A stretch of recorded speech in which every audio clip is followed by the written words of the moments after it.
Namamanas ang aking mga paa at tila puputok na ang aking mga ugat sa binti habang nakatayo sa harap ng nagbabagang kalan.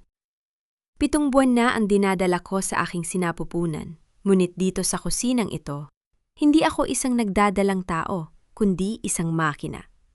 Hawak ko ang mabigat na sandok, hinahalo ang malaking kawan ng kare-kare para sa ika-5 anibersaryo ng kamatayan ng aking biyen ng lalaki.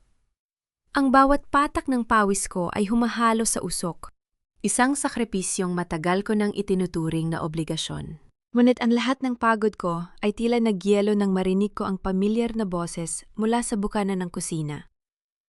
Mom, don't worry. Isisettle ko na ang down payment para sa kondo ni Sofia next week. I'll just make Elena sign the papers for the Batangas property. Akala niya part yun ng investment para sa bagong catering wing natin. Wika ni Marco. Ang kanyang boses ay puno ng kumpiyansa, walang bakas ng iya. Siraduhin mo lang, Marco. Sofia is sensitive, and she needs a place before the baby arrives. At itong si Elena, siguraduhin mong hindi magdududa. She's too submissive and stupidly in love with you anyway. Gamitin mo ang charm mo. Or better yet, use the family honor card. Doon naman siya laging bumibigay. Sagot ni Doña Aurora. Narinig ko ang mahinang tunog ng kanyang tasa na pumatong sa platito, isang tunog na dati ay hudyat ng paggalang, ngunit na yon ay tila tunog ng kadena. Nanigas ang aking kamay sa hawakan ng sandok. Ang lupain sa Batangas ay ang tanging pamana ng aking yumaong ama. Iyon ang aking huling sandigan, ang aking fallback para sa kinabukasan ng aking mga anak. At ngayon, ibebenta ito ni Marco para sa isang kondo ng kanyang kabit. Para sa isa pang batang isisilang sa labas ng aming kasal? Elena! Bakit tumigil ang paghalo mo? Namamoy sunog na ang kare-kare. How many times do I have to tell you na kailangang perfect ang lasa nito para sa mga bisita? Ang daming business partners ni Marco ang darating. Sigaw ni Doña Aurora habang pumapasok sa kusina. Suot niya ang kanyang mamahaling terno, tila isang reynang nag-uutos sa kanyang katulong. Sumunod si Marco sa likod niya, inaayos ang kanyang kurbata. Honey, bilisan mo na riyan. The guests are starting to arrive. Make sure you look presentable later, ha? Huwag mo ipakita sa kanila na mukha kang haggard na kusinera. It's bad for my image. Humarap ako sa kanila. Hindi ako sumigaw. Hindi ako nagmura. Tumingin lang ako sa mga mata ni Marco, ang lalaking pinag-alayan ko ng 10 taon ng aking buhay. Marco, ang asim ng kare-kare. Parang ang relasyon natin napanis na. Mahinahon kong saad. Nagulat ang kanyang mukha, ngunit mabilis itong napalitan ng pot. Ano bang pinagsasabi mo? Are you talking back to me now? Gutom lang yan, Elena. Huwag kang gumagawa ng eksena. Lumapit siya sa akin at tinikman ang sarsa gamit ang kanyang daliri. Ang tabang! Wala ka na bang silbi? Kahit pagluluto, hindi mo na magawa ng tama? Sa isang iglap, naramdaman ko ang hapdi. Isang malakas na sampal ang dumapo sa aking pisingi. Tumama ang aking ulo sa gilid ng refrigerator. Hindi ako umiyak. Walang luhang pumatak sa aking mga mata. Ramdam ko ang mainit na daloy ng dugo mula sa putok kong labi, at ang lasa nito ay tila isang matapang na alak na gumising sa aking natutulog na katinuan. Ang sampal na iyon ay hindi nagdulot ng takot, kundi isang malinaw na liwanag. Marco! Bakit mo siya sinampal sa mukha? Baka makita ng mga bisita ang pasa. Sita ni Doña Aurora, ngunit hindi dahil sa pag-aalala sa akin, kundi dahil sa takot na masira ang kanilang reputasyon. Elena, mag-retouch ka na lang. Ayusin mo ang sarili mo at ilabas mo na ang pagkain. Now! Tumingin ako sa kanila ng diretsyo. Isang malamig at matalim na tingin na hindi nila kailanman nakita sa akin. Sa sandaling yon, ang Elena na martyr ay tuluyan ng pumanaw kasama ng sarsa na kumukulo sa kalan. Opo, Mama. Ilalabas ko na ang dapat ilabas. Sagot ko. Ang aking boses ay parang bakal, matigas at walang emosyon. Tumalikod sila at lumabas ng kusina.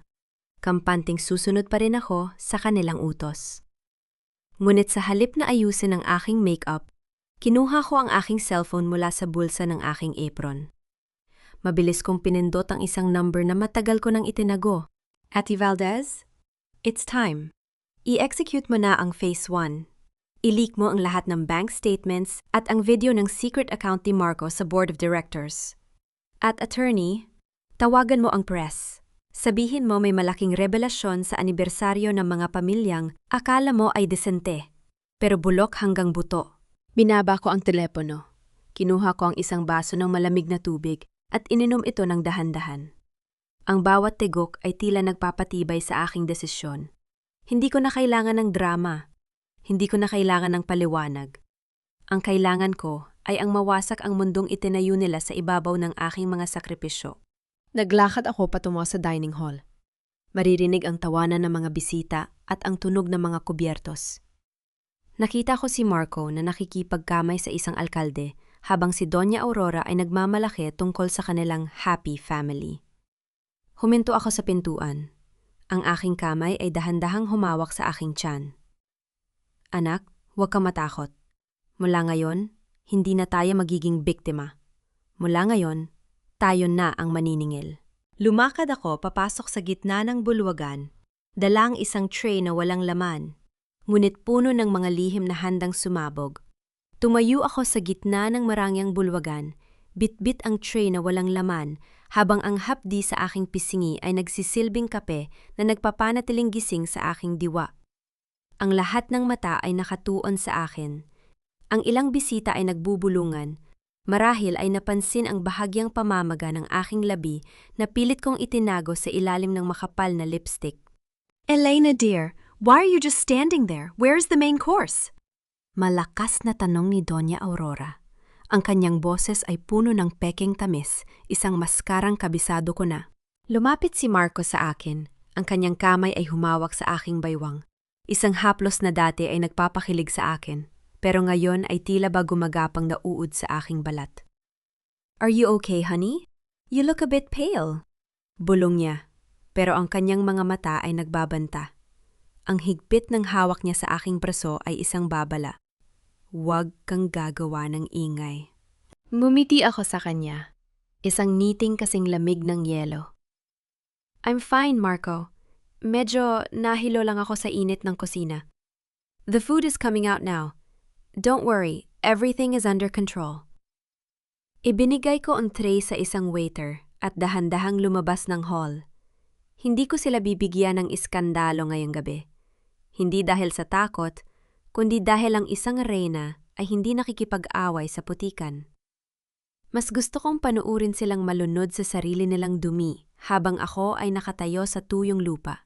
Kinabukasan, ang bahay ay balot ng katahimikan pagkatapos ng marang, yang selebrasyon.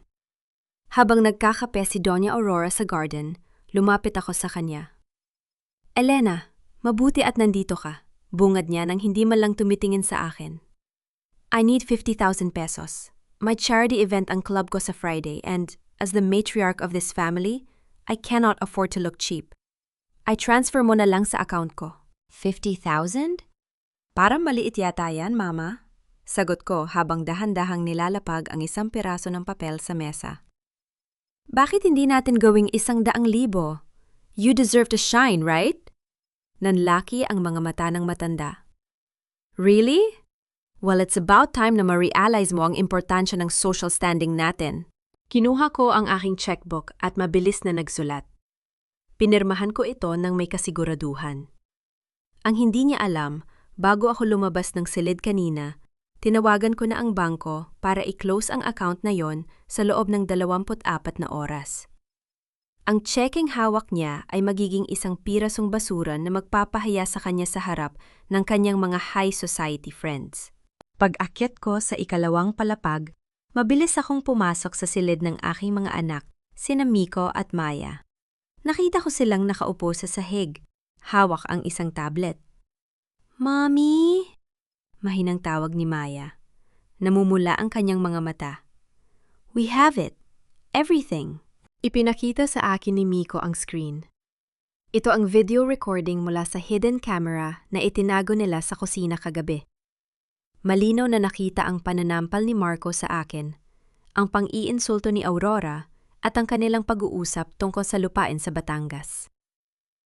I-save niyo yan sa cloud at ipadala niyo rin sa email ni Ate Valdez. Utos ko sa kanila.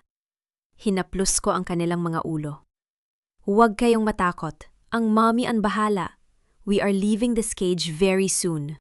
Mom, can we really do it? Paano si Daddy? Tanong ni Miko. Ang daddy niyo ay matagal nang wala, Miko.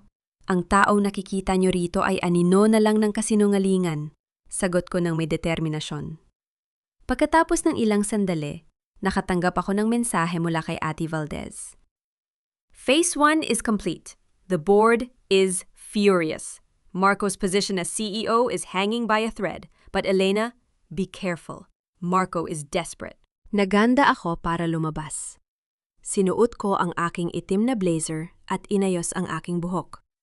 Pupunta ako sa opisina para bawiin ang lahat ng aking recipe books at intellectual property documents na nakapangalan sa akin bago pa kami ikasal. Kung gusto ni Marco na maghari siya sa isang kahariang walang laman. Paalis na sana ako nang biglang tumunog ang aking cellphone. Isang unknown number. Pagbukas ko ng message, tila tumigil ang pagtibok ng puso ko. Isang litrato. Kuha ito sa isang sikat na jewelry store. Kitang-kita si Marco na nakayakap sa isang babaeng malaki na ang tiyan, si Sofia. Ngunit hindi ang kanilang paglalambingan ang nagpakulan ng dugo ko. Ang hawak ni Marco ay isang kwintas, ang emerald necklace na pagmamay-ari ng aking ina na matagal ko nang hinahanap sa loob ng aming vault. Kasunod ng litrato ay isang maikling text. Ang sa akin ay sa akin, Elena. Kahit ang mga alaala ng nanay mo, kaya kong agawin. Nadin ko ang aking kuko sa palad hanggang sa bumaon ito. Hindi lang pala pera ang ginanakaw nila, kundi pati ang aking danggal at kasaysayan. Maling tao ang kinalaban nyo! Bulong ko sa hangin habang ang tunog ng aking heels ay umaalingaw-ngaw sa pasilyo. Tila ba itong hudyat ng simula ng isang digma ang hindi nila mapapanalunan? Magbihis ka, Elena. We have a dinner meeting with the board members tonight. Kailangan nilang makita na maayos tayo, na walang katotohanan ang mga tsismis na kumakalat. Utos ni Marco habang hinihigpitan ang kanyang mamahaling relo. Ang kanyang boses ay tila ba nagbibigay ng pabuya, akala niya ay sapat na ang pag-imbita sa akin sa isang marangyang dinner para makalimutan ko ang sampal kagabi. Tiningnan ko siya sa salamin. Ang lalaking ito ay eksperto sa paglilinis ng mansa. Ngunit nakalimutan niya na ang mansa sa aking puso ay hindi kayang burahin ng kahit anong sabon. Sure, Marco. I'll be your perfect trophy wife tonight, sagot ko. Sinuot ko ang isang kulay pulang dress, ang kulay ng babala, ang kulay ng pagsiklab. Dumating kami sa isang eksklusibong restaurant sa Makati. Ngunit bago pa man kami makapasok sa private room, isang pamilyar na boses ang bumasag sa katahimikan ng lobby. Marco? Help me. Ang sakit ng tiyan ko. Doon, sa gitna ng maraming tao, nakasandal si Sofia sa isang haligi. Hawak niya ang kanyang tiyan, ang kanyang mukha ay puno ng pait, at ang kanyang mga mata ay nangingilid ang luha. Isang klasikong eksena ng isang api-apihang biktima. Sofia, anong ginagawa mo rito? Halos lumipad si Marco patungo sa kanya. Binitawan ng aking kamay na tila ba nakakahawa ako ng sakit? I just wanted to see you, pero biglang sumakit ang tiyan ko. Marco, ang baby, please save our baby. Hikbi ni Sofia. Tumingin siya sa akin, isang mabilis na sulyap na puno ng pang-uuyam bago muling bumalik sa pag-iyak. Tiningnan ko silang dalawa. Ang mga tao sa paligid ay nagsisimula ng magbulungan. Si Marco, ang kagalang-galang na CEO, ay yakap-yakap ang kanyang buntis na mistress sa harap ng kanyang asawa. Elena, I have to go. I have to bring her to the hospital. Ikaw na muna ang bahala sa board members. Tell them I had an emergency. Mabilis na sabi ni Marco nang hindi man lang ako tinitingnan ng diretsyo. Emergency? O isang teleseryeng ikaw mismo ang nagsulat? Tanong ko nang may malamig na ngiti. Huwag na yon, Elena! Buhay ng anak ko ang nakataya rito! Sigaw niya bago binuhat si Sofia at nagmamadaling lumabas. Naiwan akong nakatayo sa lobby. Maya-maya pa, Bumuhos ang malakas na ulan sa labas. Ang bawat patak ng tubig na tumatama sa salamin ng restaurant ay tila ba pumapalakpak sa aking pagkamulat. Hindi ako umiyak. Sa halip, kinuha ko ang aking cellphone at nag-book ng sasakyan. Pero hindi ako pupunta sa ospital at lalong hindi ako haharap sa board members para magsinungaling para sa kanya. Pagdating ko sa bahay, diretso ako sa aming master bedroom. Kinuha ko ang maliit na vault na nakatago sa likod ng mga painting. Alam ko ang code. Matagal ko nang alam, pero hinintay ko lang ang tamang panahon. Dahan-dahang bumukas ang vault. Dun, nahanap ko ang mga titulo ng lupa na pilit nilang kinukuha. Ang mga stock certificates na pinundar ko gamit ang sarili kong pera at ang emerald necklace na nakita ko sa litrato ni Sofia. Ibinalik niya pala rito matapos ipakita sa kabit niya. Kinuha ko ang lahat ng ito at inilagay sa aking bag. Habang hawak ko ang mga dokumento, tinawagan ko si Mr. Chua, ang main supplier ng mga sangkap para sa catering business ni Marco. Mr. Chua, this is Elena. Gusto ko lang ipaalam na simula bukas, lahat ng credit lines na nakapangalan sa akin ay ika-cancel ko na. Huwag kayong magpapadala ng kahit anong supply sa warehouse ni Marco hanggat hindi siya nagbabayad ng cash. At Mr. Chua, sabihin mo sa ibang suppliers, ang barkong sinasakyan ni Marco ay nagsisimula ng lumubog. Pinatay ko ang tawag. Ramdam ko ang adrenaline sa aking mga ugat. Ito ang pakiramdam ng kapangyarihan. Ang kapangyarihang bawiin ang lahat ng ibinigay mo sa taong hindi marunong magpahalaga. Paakyat na sana ako sa kwarto ng mga bata nang mapansin kong bukas ang pinto ng aking study room. Isang malamlam na liwanag ang nanggagaling sa loob. Dahan-dahan akong sumilip. Nakita ko si Doña Aurora. Ang kanyang mga kamay ay mabilis sa pumipindot sa aking personal na laptop. Ang kanyang muka ay puno ng pagnanasa at galit, habang pilit na hinahanap ang password ng aking digital bank accounts. Nasaan ang pera? Nasaan ang mga accounts na yon? Bulong niya sa sarili, habang ang kanyang mga daliri ay tila mga kuko ng koro na kumakamot sa keyboard. Lumakad ako papasok. Ang tunog ng aking heels ay bumasag sa katahimikan ng silid. Naghahanap ba kayo ng baon para sa susunod yung sugal, Mama? O pambayad sa bagong kondo ng manugang nyo? Nagulat ang matanda at halos mabitawan ang laptop. Elena? Kanina ka pa dyan? Bakit hindi ka kasama ni Marco? Umalis si Marco para asikasuhin ang bunga ng kataksilan niya. At kayo naman, Mama? Mukhang asik-asong-asika, sonyo rin ang pagnanakaw sa akin. Sagot ko habang dahan-dahang lumalapit sa kanya. Tumayo si Doña Aurora. Pilit na inaayos ang kanyang tila na gulong terno habang ang kanyang mukha ay namumula sa pagkapahiya. Ngunit sa halip na humingi ng tawad, mabilis na napalitan ng put ang kanyang ekspresyon. Itinuro niya ako gamit ang kanyang nanginginig na daliri. Ang kanyang boses ay pumailan lang sa silid, puno ng peking otoridad. Anong karapatan mong pagsalitaan ako ng ganyan, Elena? Huwag mong kalilimutan na kung hindi dahil sa pamilyang ito, nananatili kang isang hamak na kusinera sa probinsya. Dinala ka namin dito, binihisan, at binigyan ng pangalan. Wala kang utang na loob. Humakbang ako nang malapit sa kanya. Hindi ako kumurap. Ang bawat salita niya ay tila mga palasong tumatama sa isang pader ng yelo. Hindi tumatagos, bagkus ay nagkakapira-piraso lamang. Utang na loob, Mama? Mahinahon kong ulit sa kanyang sinabi.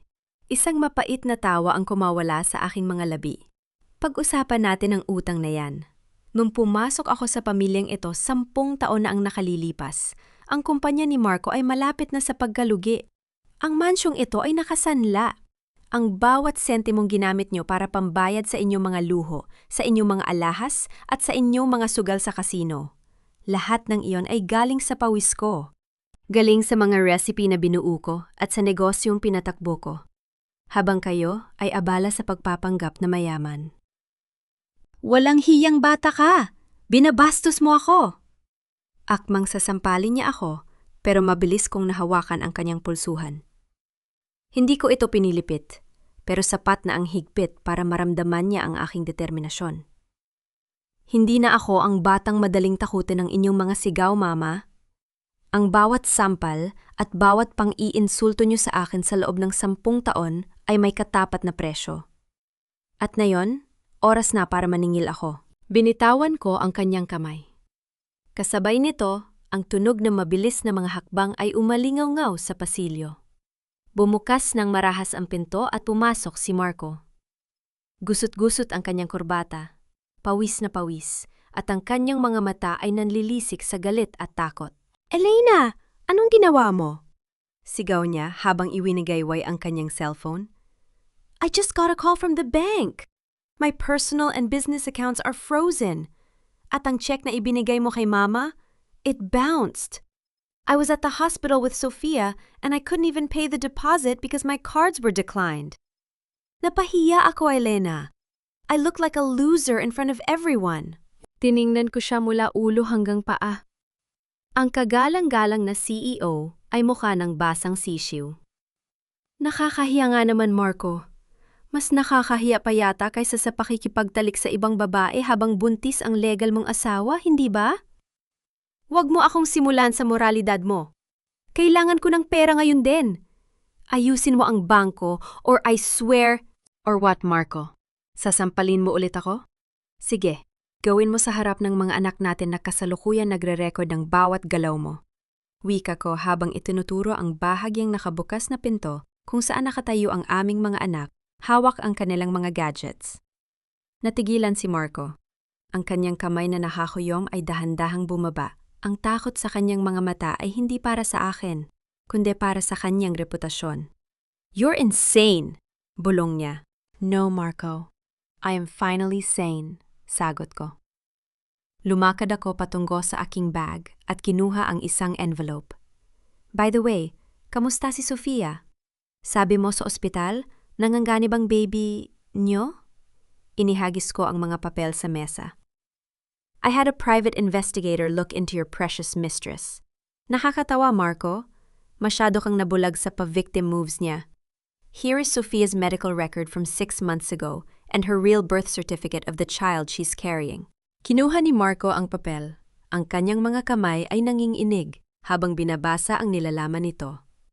Nanlaki ang kanyang mga mata at unti-unting nawala ang kulay sa kanyang muka. This is impossible, nauutal niyang sabi. Nuumiti ako ng matamis, isang ngiting puno ng lason. Hindi ikaw ang ama, Marco. At ang mas masakit? Alam yan ng nanay mo. Pero mas pinili niyang konsintihin ka para lang may makuha silang pera mula sa akin. Nilingon ni Marco si Doña Aurora na ngayon ay hindi makatingin ng diretsyo. Ang katahimikan sa silid ay tila isang mabigat na kumot na sumasakal sa kanilang dalawa. Is it true, Mom? Mahinang tanong ni Marco. I just wanted you to be happy, Marco. And Sophia promised me a cut from the Batangas property sale. Paliwanag ng matanda na lalong nagpabaon sa kanila sa hukay. Tumalikod ako at nagsimulang maglakad palabas. Mag-ayos na kayo ng gamit. Dahil bukas na bukas, ang mansyong ito ay hindi na sa inyo. I bought the mortgage from the bank this morning. In short, Marco, Mama, ako na ang may-ari ng tinitirhan nyo. At ayoko ng mga basurang nakatira sa bahay ko. Ang gabi ng grand opening ng The Emerald Bistro ay dapat na maging pinakamaningning na sandali sa karera ni Marco. Ang lahat ng mga ilaw sa labas ng gusale ay tila mga bitiing kumikislap, nagyayabang ng tagumpay na itinayo sa ibabaw ng aking mga luha. Sa loob, ang bango ng mga mamahaling pabango at ang tunog ng mga baso ng alak na nagtatamaan ay pumupuno sa bulwagan. Suot ko ang isang kulay itim na gown na gawa sa seda. Simple pero elegante, tila isang aninong naglalakad sa gitna ng liwanag. Inayos ko ang aking emerald necklace, ang tunay na kwintas na nakuha ko mula sa vault kagabi. Elena, thank God you're here. Just smile, okay? Huwag kang magsasabi ng kahit ano tungkol sa nangyari kagabi. This night is crucial for the investors. Kapag naging successful ito, mababayaran ko ang lahat ng utang ko sa'yo. Bulong ni Marco habang hinihila ako sa gitna ng mga bisita. Ang kanyang mga kamay ay malamig at nanginginig. Isang senyales na ang kanyang kumpiyansa ay isang manipis na salamin na madaling mabasag. Don't worry, Marco. I will give them a night they will never forget, sagot ko. Isang matamis na ngiting, walang kahulugan ang aking ipinakita sa kanya. Sa kabilang dako ng silid, nakita ko si Doña Aurora na animoy reyna pa rin kung umasta, suot ang mga hiram na alahas, nakikipagtawanan sa mga asawa ng mga politiko. At sa isang sulok, nakita ko si Sofia. Nakasuot siya ng isang puting dress, nagmumukhang inosente, nguit ang kanyang mga mata ay tila mga kutsilyo nakatitig sa aking kwintas. Hindi niya inaasahan na mababawi ko ito. Nagsimula ang programa. Umakyat si Marco sa entablado, hawak ang mikropono.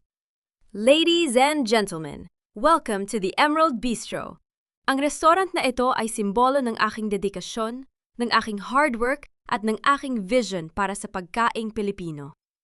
I dedicate this to my family, especially to my wife Elena, who has been my silent supporter. Nagpalakpakan ng mga tao. Ngumiti si Marco ng malapad. Akala niya ay ligtas na siya. Ngunit sa isang hudyat ko sa aking cellphone, ang lahat ng palakpakan ay biglang napalitan ng nakatutuling na katahimikan. Ang malaking LED screen sa likod ni Marco, na dapat ay magpapakita ng menu ng restaurant, ay biglang nagbago. Hindi pagkain ang lumabas. Isang video ang nagsimulang mag-play. Malinaw na malinaw, ang boses ni Marco na sumisigaw, ang tunog ng malakas na sampal na tumama sa aking mukha sa kusina, at ang boses ni Doña Aurora na tinatawag akong hamak na kusinera. Hindi lang yon.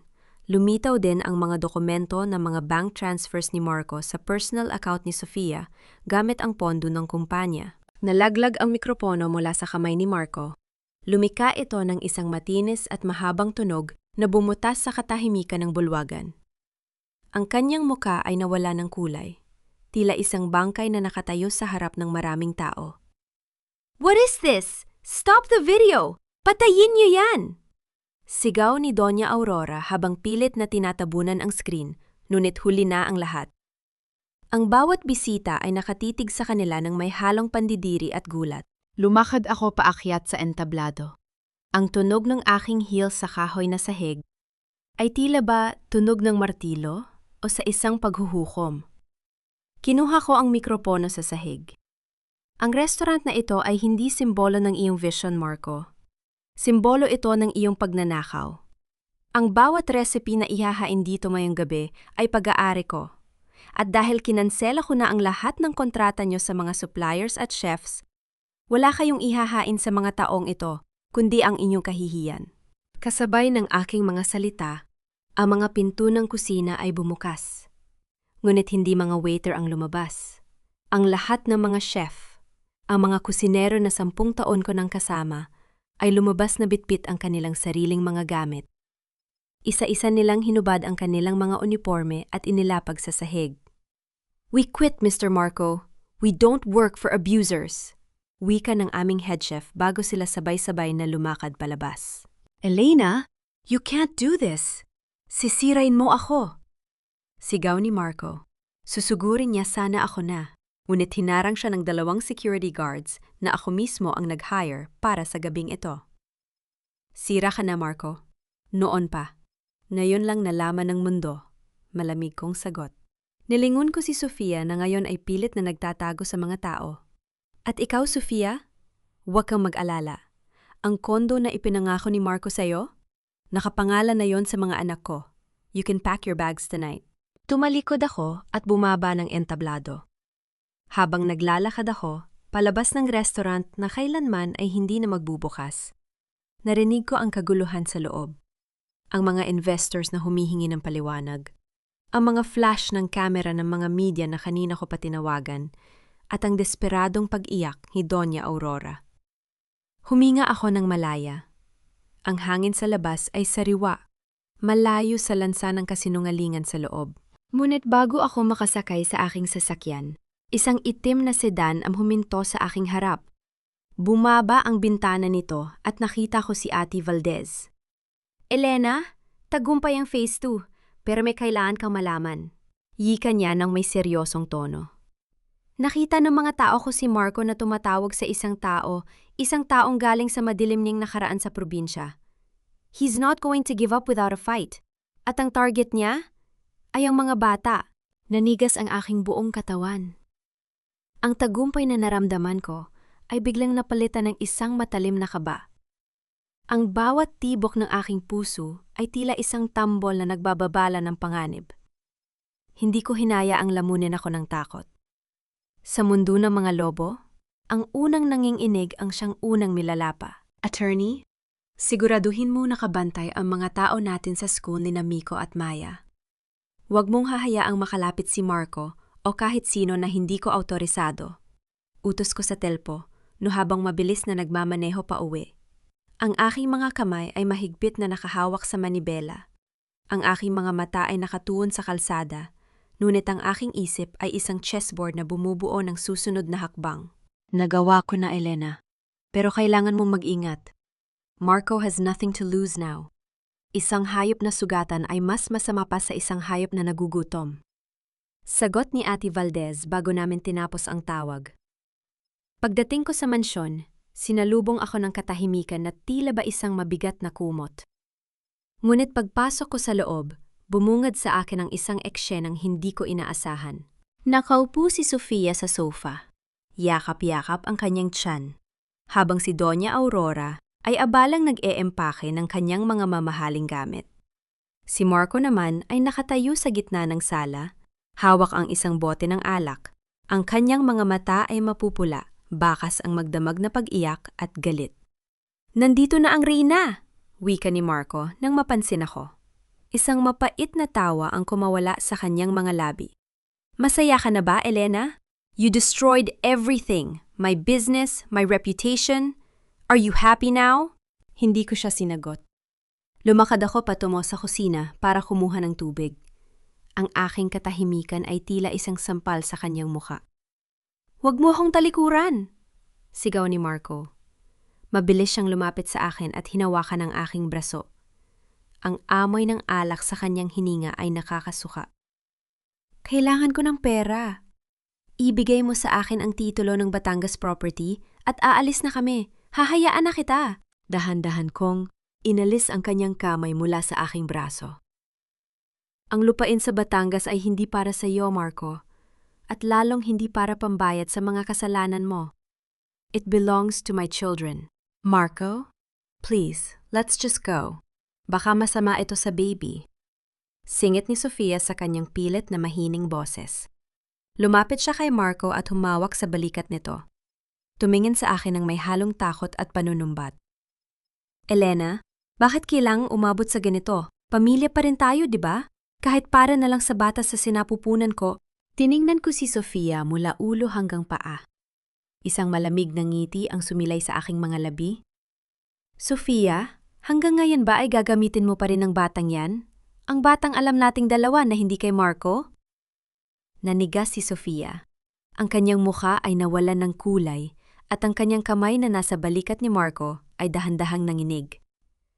Anong sinasabi mo? Nauutal na tanong ni Marco. Lumingon siya kay Sofia at pagkatapos ay bumalik sa akin. The medical records don't lie, Marco. Imang buwan na ang batang yan bago ka pa nagsimulang makipagkita sa kanya sa hotel. Common sense, Marco. Pero mukhang nawala yan sa'yo nang pairalin mo ang libog mo. Wika ko nang walang halong emosyon. Marco, she's lying. Gawa-gawa lang niya yan para pag-awain tayo. Hiyaw ni Sofia, pilit na kumakapit kay Marco. Ngunit bago pa makasagot si Marco, ang tunog ng busina ng isang sasakyan sa labas ay bumasag sa tensyon. Pumasok ang isa sa aking mga security guards. Ma'am Elena, nakuha na po namin ang mga bata mula sa school. Sila po ay ligtas na nasa safe house kasama si Ate Valdez. Ulat niya. Huminga ako ng malalim. Ang bigat sa aking dibdib ay bahagyang gumaan. Nilingon ko muli si Marco na ngayon ay tila ba isang taong nawala ng kaluluwa. Marco, tapos na ang laro.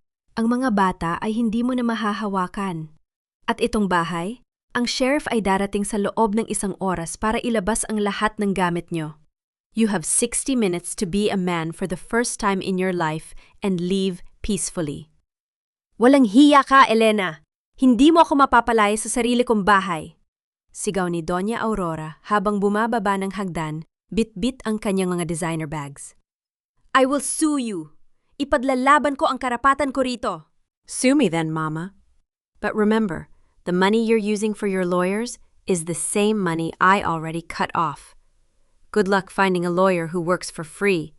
Sagot ko habang naglalakad patungo sa pinto. Ngunit bago ako makalabas, narinig ko ang isang tunog ng pagkabasag ng bote sa sahig. Lumingon ako at nakita ko si Marco na hawak ang leeg ng basag na bote. Ang kanyang mga mata ay puno ng kabaliwan.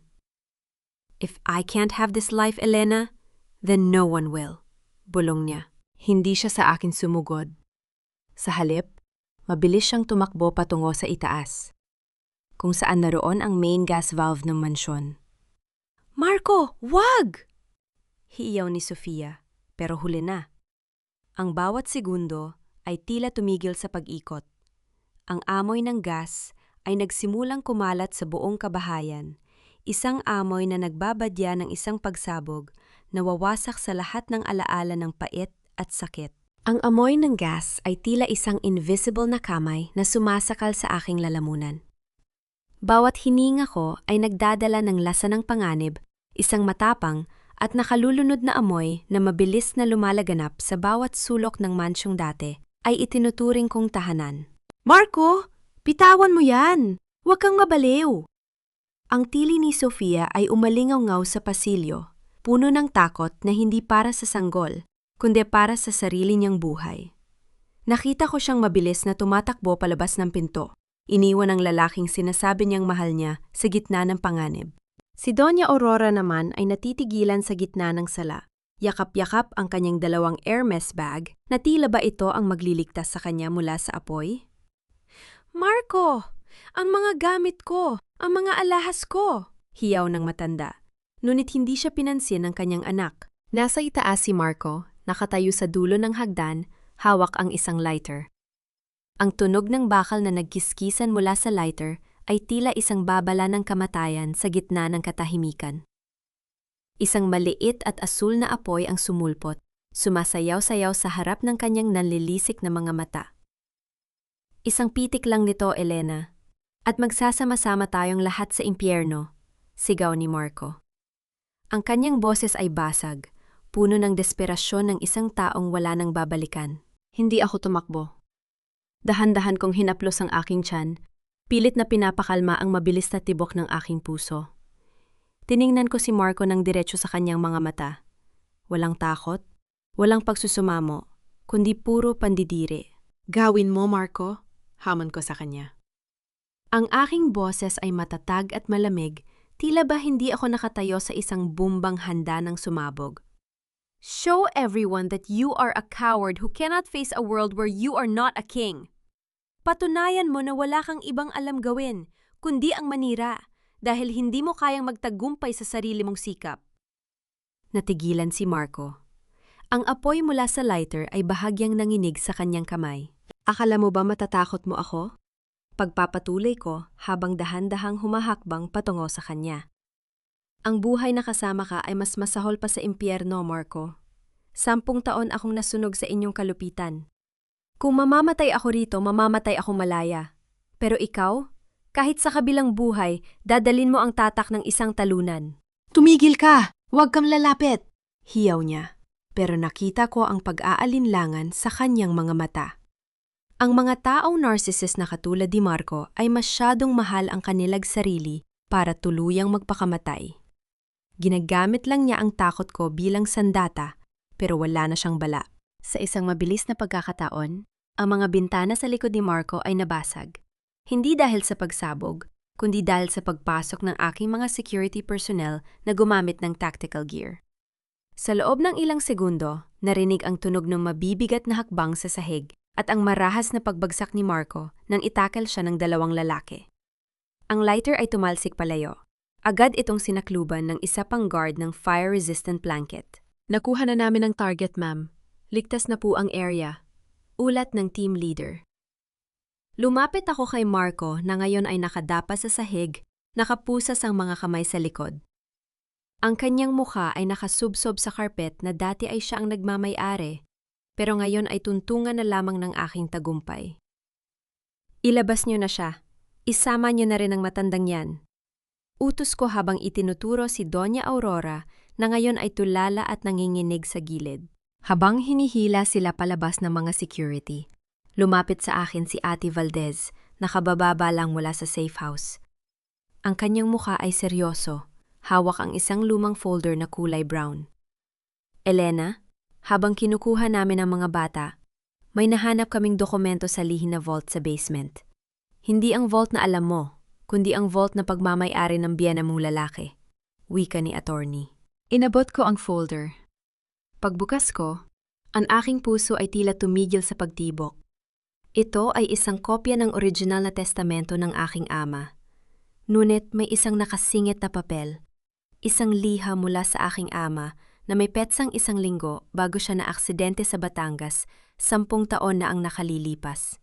Ang nilalaman ng liham ay nagpapatunay na ang lupain sa Batangas ay hindi kailanman isinanla ng aking ama sa pamilya ni Marco. Bagkus ang pamilya ni Marco ang may utang na 50 milyong piso sa aking ama, at ang aksidenteng pumatay sa kanya ay maaaring binalak para hindi na sila kailangang magbayad. Naramdaman ko ang isang matinding lamig na dumaloy sa aking mga ugat.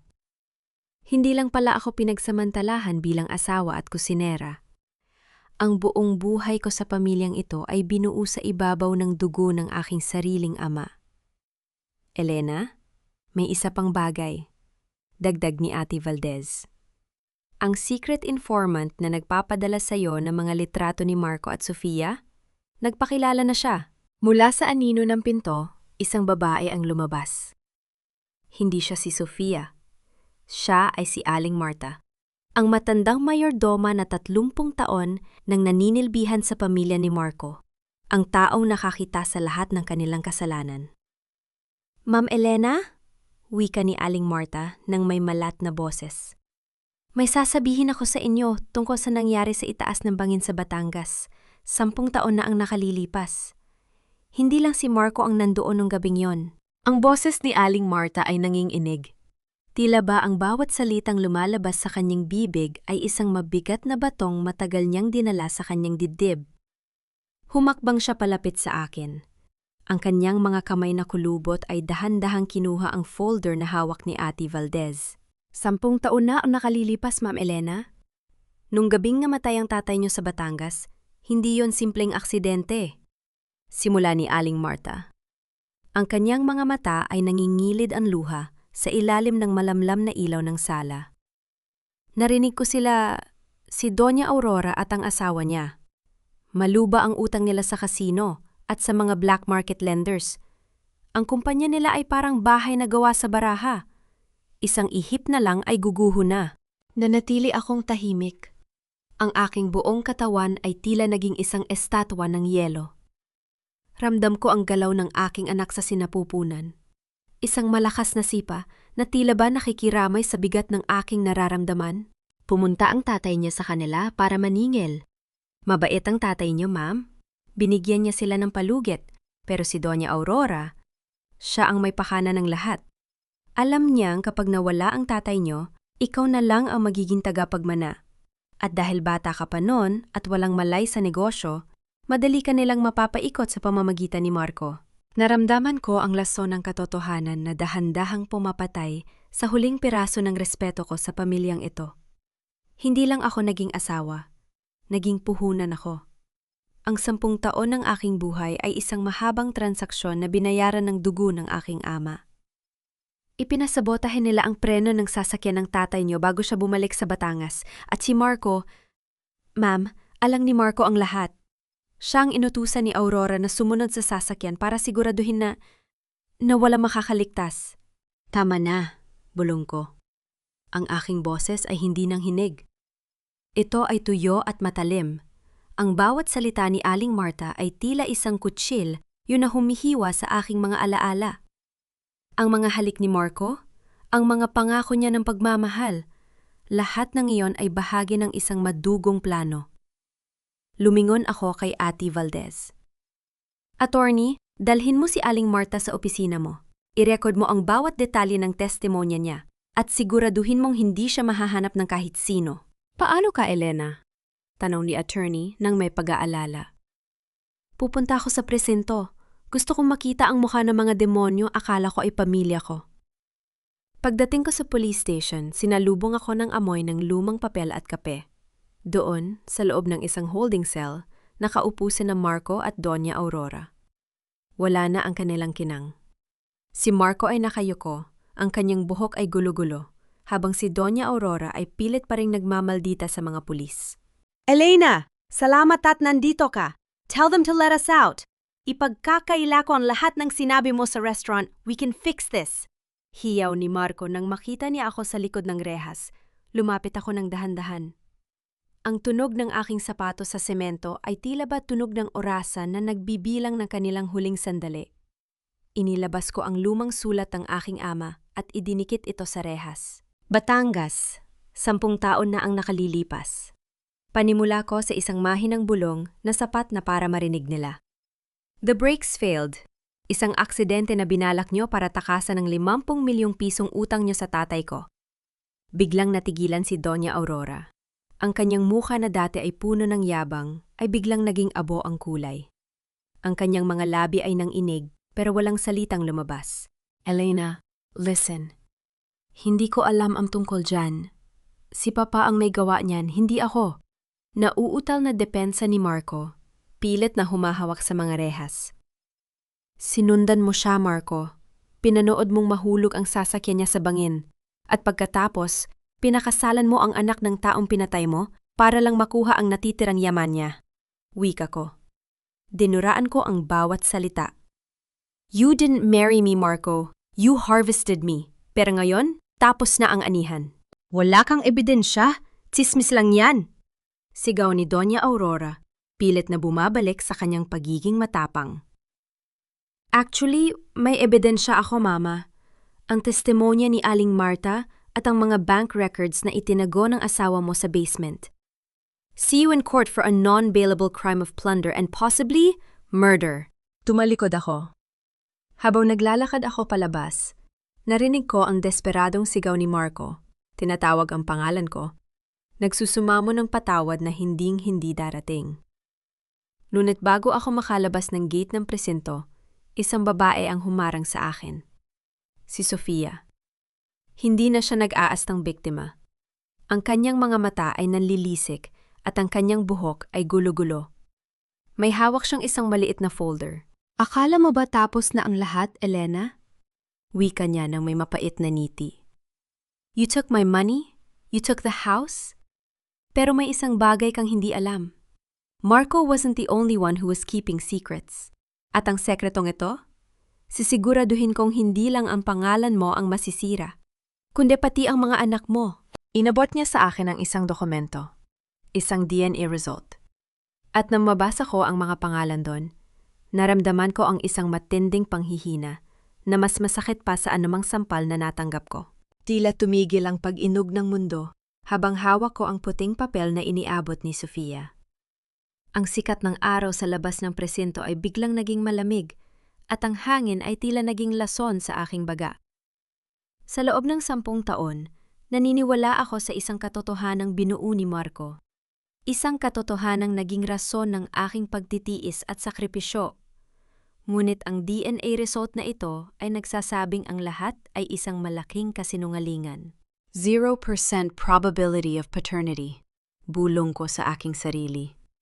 Ang mga pangalan ni Miko at Maya ay nakasulat doon, katabi ng pangalan ni Marco. Ayon sa dokumento, hindi si Marco ang biyolohikal na ama ng aking mga anak. Isang matunog at mapait na tawa ang kumawala sa mga labi ni Sofia. Humakbang siya palapit sa akin. Ang amoy ng kanyang matapang na pabango ay humahalo sa alikabok ng kalsada. Nagulat ka ba, Elena? Isipin mo, 10 taon mong ipinaglaban ang isang pamilyang hindi naman pala totoo. 10 taon kang nagpaalipin sa lalaking wala palang koneksyon sa mga anak mo. Tiningnan ko siya ng diretsyo. Ang aking kamay ay mahigpit na nakahawak sa papel. Tila ba gusto ko itong durugin? Anong grama ito, Sofia? Saan mo nakuha ang peking dokumentong ito? Peke? Bakit hindi mo itanong sa asawa mo? O baka mas magandang itanong mo sa sarili mo kung anong nangyari nung gabing na aksidente ang tatay mo sa Batangas. Nung gabing natagpuan ka ni Marco na walang malay sa isang hotel room matapos kang painumin ng gamot ng sarili mong biyenan. Nakangising sagot ni Sofia. Ang aking gunita ay biglang bumalik sa nakaraan. Isang madilim na gabi, ang huling pagkakataong nakita ko ang aking ama. Ang tanging natatandaan ko ay ang pag-iyak ko sa isang silid, ang pag-alo sa akin ni Marco, at ang pagsasabi niya kinabukasan na may nangyari sa amin dahil sa sobrang kalasingan at lungkot ko. Doon nagsimula ang lahat. Doon ako nabaon sa utang na loob dahil pinanagutan niya ako. You think this will destroy me? Malamig kong tanong habang dahan-dahang itinitiklop ang papel. Kung totoo man ito, ibig sabihin lang ay wala ng anumang karapatan si Marco sa mga anak ko. Wala na siyang habol sa kanila. This document is not my downfall, Sofia. It is my final emancipation. Natigilan si Sofia. Hindi niya inaasahan ang ganitong reaksyon mula sa akin.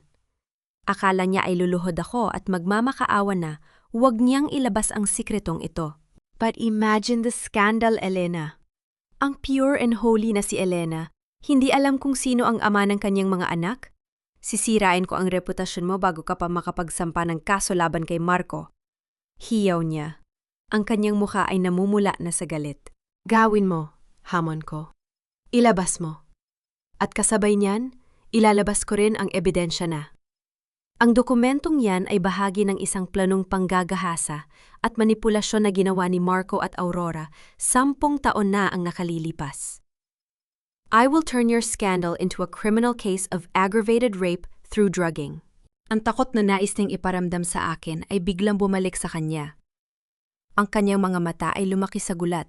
Alam niya at alam ko na sa oras na imbestigahan ang pinagmula ng lahat, ang pamilya ni Marco ang unang mabubulok sa kulungan. Attorney! Tawag ko kay Ate Valdez na kasalukuyang lumalabas mula sa police station. Kunin mo ang dokumentong ito mula sa babaeng ito. We're going to another laboratory for a retest at isasama natin ang kaso ng drugging at sexual assault sa listahan ng ihahain natin kay Marco. Mabilis na kumilos si Ate Valdez. Sa isang iglap, ang kumpiyansa ni Sofia ay gumuho. Mabilis siyang tumalikod at tumakbo patungo sa isang naghihintay na taxi. Iniwan ang kanyang folder sa kalsada. Ang tunog ng mabilis na pag-alis ng sasakyan ay tila ba musika sa aking pandinig. Elena, ayos ka lang ba? Tanong ni attorney habang pinupulot ang mga papel. Hindi ko alam, attorney. Sagot ko habang nakatingin sa malayo. Pero isang bagay ang sigurado. Ang bawat kasinungalingan nila ay nagiging balako. Tara na, kailangan kong makita ang mga anak ko. Pagdating namin sa safe house, agad akong sinalubong ni Miko at Maya. Niyakap ko sila ng mahigpit. Ang aking mga anak, ang aking tunay na kayamanan. Hindi mahalaga kung kaninong dugo ang nananalaytay sa kanila. Sila ay akin. Sila ay bahagi ko. Ngunit habang tinitingnan ko ang mukha ni Miko, napansin ko ang isang bagay na hindi ko binigang pansin noon. Ang hugis ng kanyang mata, ang paraan ng kanyang paginiti, kamukhang-kamukha siya ng isang taong nakita ko sa mga lumang litrato ng aking ama. Isang taong hindi si Marco. Mommy, why are you crying? Tanong ni Maya habang pinupunasan ng aking pisingi. Wala ito, anak. Masaya lang ang mommy dahil malaya na tayo. Sagot ko. Pumasok kami sa loob.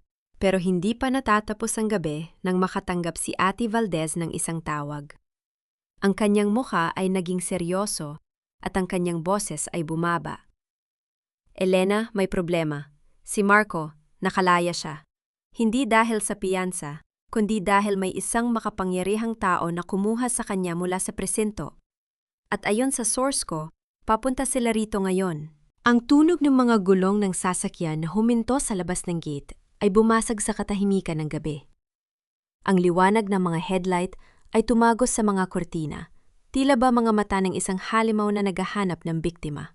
Ang matitinding liwanag mula sa mga headlight ng sasakyan ay tila ba mga daliring gawa sa kuryente na sumusundot sa aking mga mata.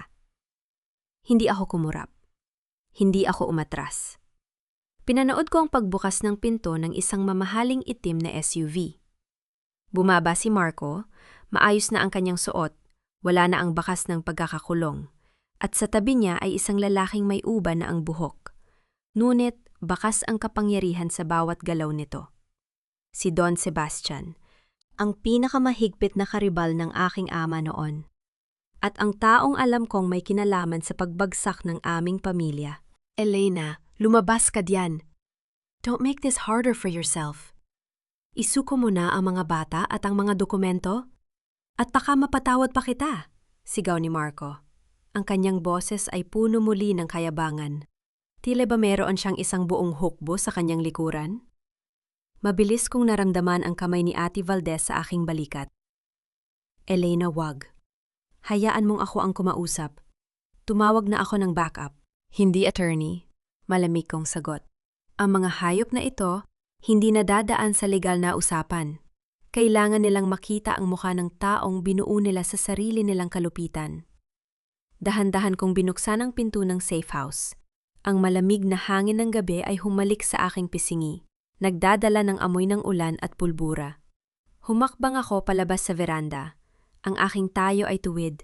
Ang aking mukha ay tila ba nililok mula sa matigas na marmol. Don Sebastian? Bungad ko. Binabaliwala ang presensya ni Marco. Masyado na yata kayong matanda para makisali sa mga laro ng isang talunang katulad ni Marco.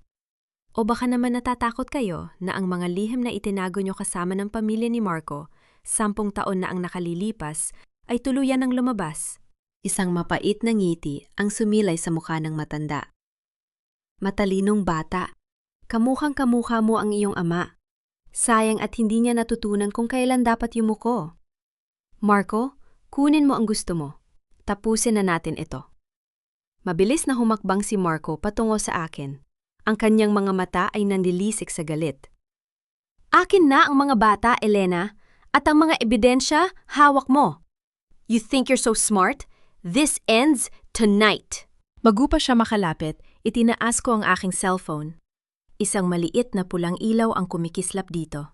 Isang hakbang pa, Marco, at ang lahat ng nangyayari rito ay mapapanood ng buong bansa sa isang live broadcast.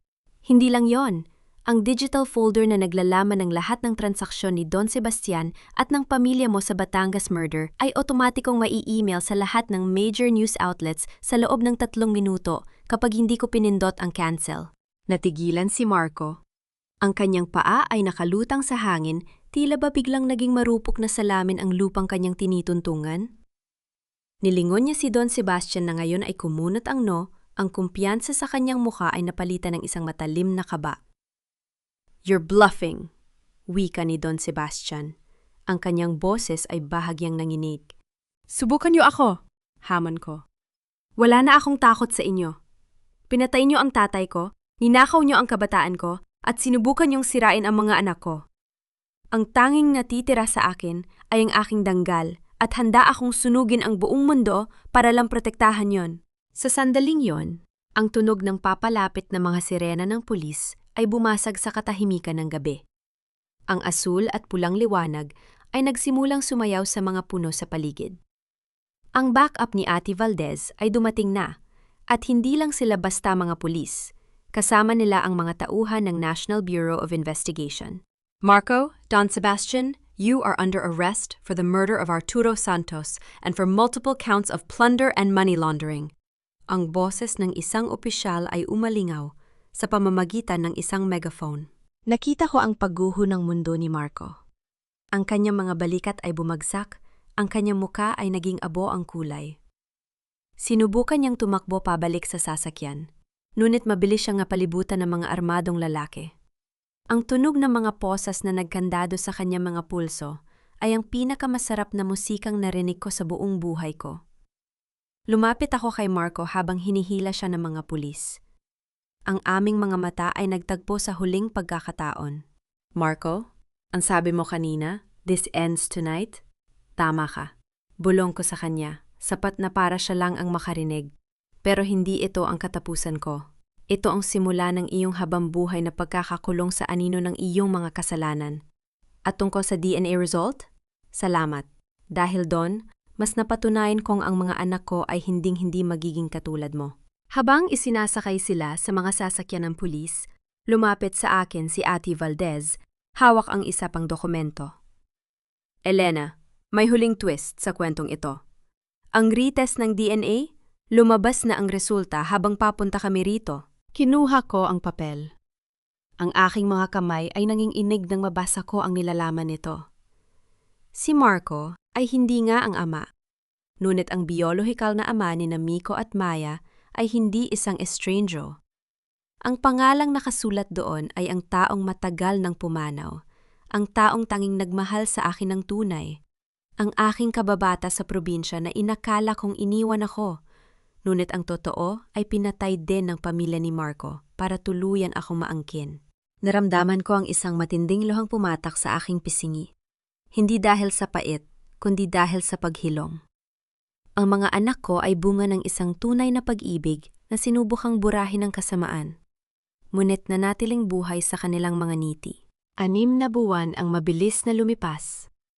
Tila ba isang mabilis na agos ng tubig na dahan-dahang naglilinis sa putik ng aking nakaraan. Nakatayo ako ngayon sa harap ng salamin sa aking bagong opisina.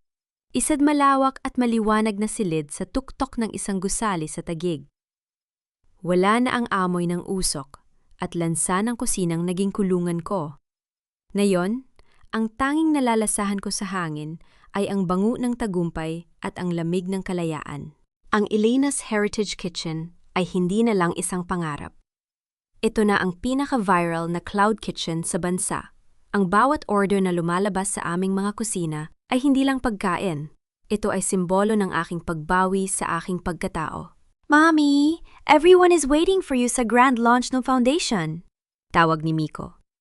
Nakasuot siya ng isang formal na barong at sa bawat galaw niya, mas lalo kong nakikita ang mukha ni Gabriel, ang aking kababata, ang aking tunay na mahal na pinatay ng mga sakim para lamang makuha ako. Ngunit sa halip na sakit, ang nararamdaman ko ngayon ay isang malalim na kapayapaan. Buhay si Gabriel sa pamamagitan ng kanyang mga anak. Sandali lang anak, mauna na kayo ni Maya sa sasakyan. Susunod ako. Sagot ko ng may banayad ng iti. Bago ako bumaba, isang tawag ang dumating mula kay Ate Valdez. Elena, tapos na ang hatol. Marco and Don Sebastian were sentenced to life imprisonment without parole. Ang lahat ng kanilang natitirang ari-arian ay kinumpiska na ng gobyerno para pambayad sa kanilang mga utang at danyos. Salamat, attorney. Pakisabi rin sa mga tauhan natin, kailangan kong dumaan sa isang lugar bago ang event. Wika ko. Pumunta ako sa isang maliit na eskinita sa labas ng isang pampublikong palengke. Doon, sa ilalim ng isang maruming tolda, nakita ko ang isang matandang babaeng nakaupo sa tabi ng isang tumpok na mga kakanin. Gusot-gusot ang kanyang damit, wala na ang dating kinang ng kanyang mga alahas, at ang kanyang mga kamay na dati ay puro utos lang ang alam ay nanginginig sa pagbabalot ng suman. Si Doña Aurora. Naramdaman niya ang aking presensya. Dahan-dahan siyang tumingala at nang magtama ang aming mga mata, nakita ko ang isang matinding takot at kahihiyang bumalatay sa kanyang mukha. Elena, mahina niyang tawag. Ang kanyang boses ay tila isang tuyong dahon na nadudurog. Anak, please. Hindi ko na kaya rito. Gutom na ako. Baka naman pwede mo akong tulungan? Kahit para na lang sa pinagsamahan natin. Tiningnan ko siya mula sa aking kinatatayuan. Ang sikat ng araw ay tumatama sa aking mukha habang siya ay nananatili sa dilim ng kanyang sariling gawa. Hindi niya na ako anak, Aurora? Malamig kong sagot. Ang aking boses ay walang galit, wala ring awa. Ito ay tulog ng isang katotohanang hindi na mababago. At tungkol sa pinagsamahan natin, binayaran ko na yan ng 10 taon ng pagkaalipin sa inyo. Ngayon, ang tanging utang na loob na meron ako ay sa sarili ko at sa aking ama. Kinuha ko mula sa aking bag ang isang envelope at inilapag ito sa kanyang lamesa. Hindi yan pera.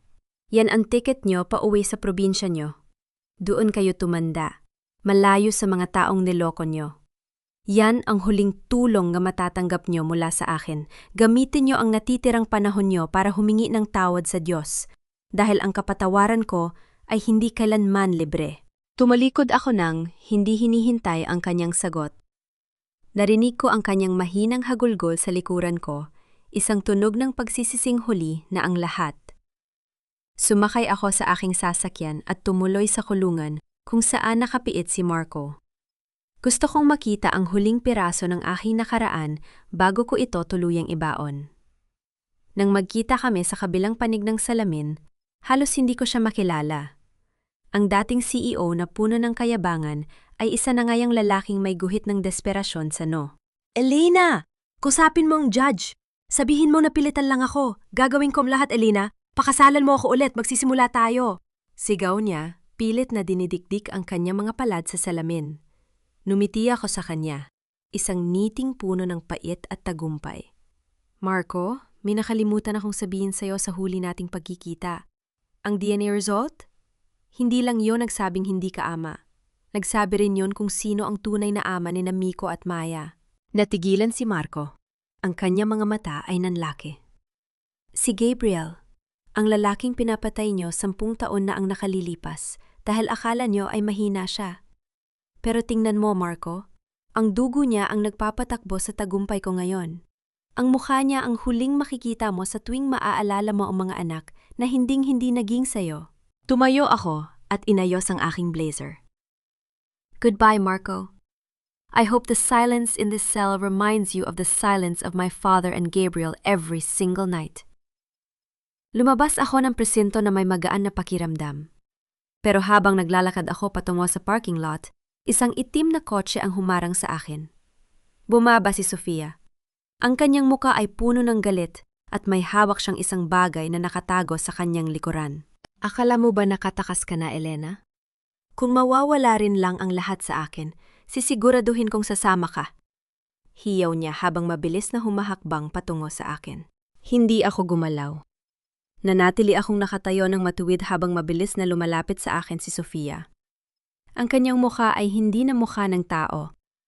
Ito ay isang maskara ng purong pot at kawalan ng pag-asa. Sa kanyang kanang kamay, nakita ko ang kinang ng isang maliit na kutsilyo, isang patalim na tila bahuling pag-asa niya para bawiin ang mundong gumuho sa paligid niya. Kasalanan mo ang lahat. Dahil sa'yo, nawala ang sanggol ko. Dahil sa'yo, wala na akong pera. Wala na akong bahay. Hiyaw ni Sofia. Ang kanyang boses ay pumiyok sa tindi ng galit. Akma niyang ititira ang kutsil sa aking direksyon. Ngunit bago pa man siya makalapit ng 1 metro, isang matikas na lalaki ang mabilis na humarang sa kanyang daraanan. Si Leo, ang aking head of security, ay mabilis na hinawakan ang pulsuhan ni Sofia at pinalipit ito. Narinig ang tunog ng pagbagsak ng kutsil, sa semento isang tuyong tunog na tila bahudyat ng huling pagkatalo ni Sofia. Ma'am Elena, tumawag na ako ng pulis, wika ni Leo habang pinipigilan ang nagpupumiglas na si Sofia. Lumapit ako sa kanya. Tiningnan ko siya sa mga mata. Ang mga matang dati ay puno ng panlilinlang. Ngayon ay wala nang natira kundi luha ng pagkatalo. Hindi ko pinatay ang sanggol mo, Sofia. Ang sarili mong kasakiman ang pumatay sa lahat ng meron ka, mahinahon kong saad. Ang aking boses ay hindi nanginginig. Akala mo ba ang pag-agaw sa asawa ng iba ay magdadala sa'yo ng langit? Ang itinanim mong lason, sa'yo rin bumalik. I hate you! I will kill you! Sigaw pa rin niya habang hinihila siya ng mga security guards patungo sa dumarating na mobile ng pulis. Hindi ko na siya sinagot. Tumalikod ako at sumakay sa aking sasakyan. Hindi ko nasasayangin ang kahit 1 segundo ng aking buhay para sa isang taong hindi karapat-dapat sa aking atensyon.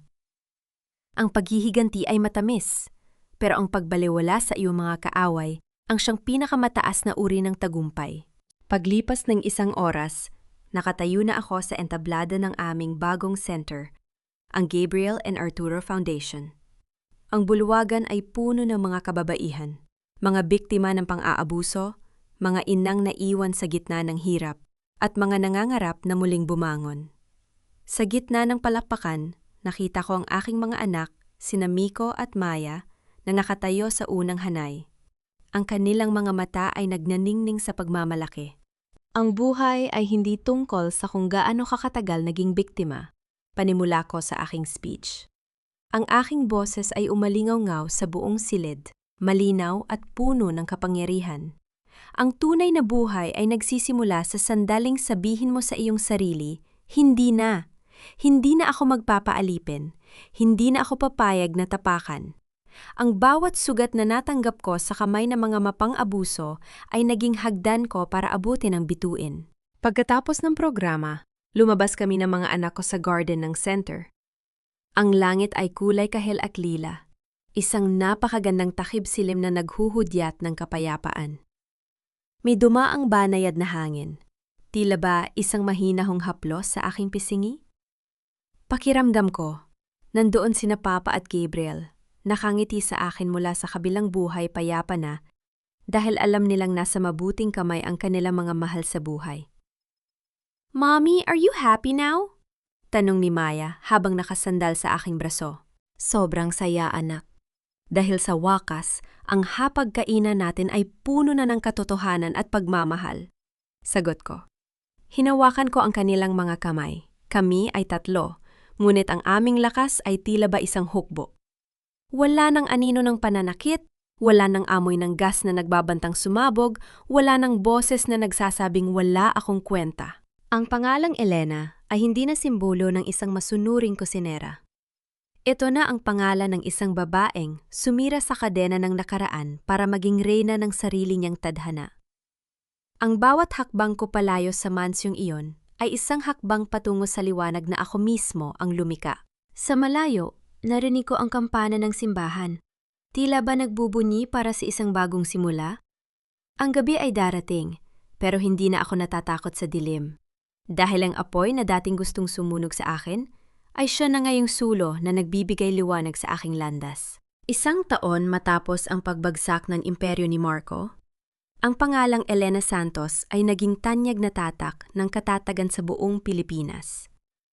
Ang kanyang negosyo ay lumawak hanggang sa ibang bansa, at ang kanyang kwento ay naging inspirasyon sa libu-libong kababaihan. Sa loob ng New Bilibid Prison, si Marco ay nananatiling nakapiit sa isang madilim na selda.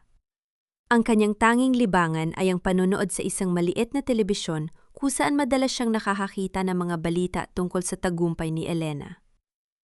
Ang bawat ngiti ni Elena sa screen ay tila ba isang latigo na humahagupit sa kanyang konsensya. Ang kanyang ina si Aurora ay balitang namumuhay na sa isang liblib na probinsya. Naglalako ng kakanin para lang may makain sa araw-araw. Isang malayo at masakit na realidad mula sa kanyang dating buhay, reyna. Si Sofia naman ay nahatulan ng tangkang pagpatay at kasalukuyan sumasailalim sa psychiatric evaluation habang nasa loob ng pasilidad ng gobyerno. Ang lahat ng kanilang kasamaan ay nauwi sa wala, tila ba mga abo na tinangay ng hangin. Isang hapon, habang naglalakad si Elena sa dalampasigan ng Batangas, sa mismong lupain na pinagbuwisan ng buhay ng kanyang ama, huminto siya sa harap ng isang bagong tayong marker. Nakasulat doon, "Arturo at Gabriel, ang inyong alaala ay ang pundasyon ng ating kalayaan." Dito, sa harap ng malawak na dagat, natagpuan ni Elena ang tunay na kapatawaran. Hindi dahil karapat-dapat ang kanyang mga kaaway, kundi dahil karapat-dapat ang kanyang puso sa kapayapaan.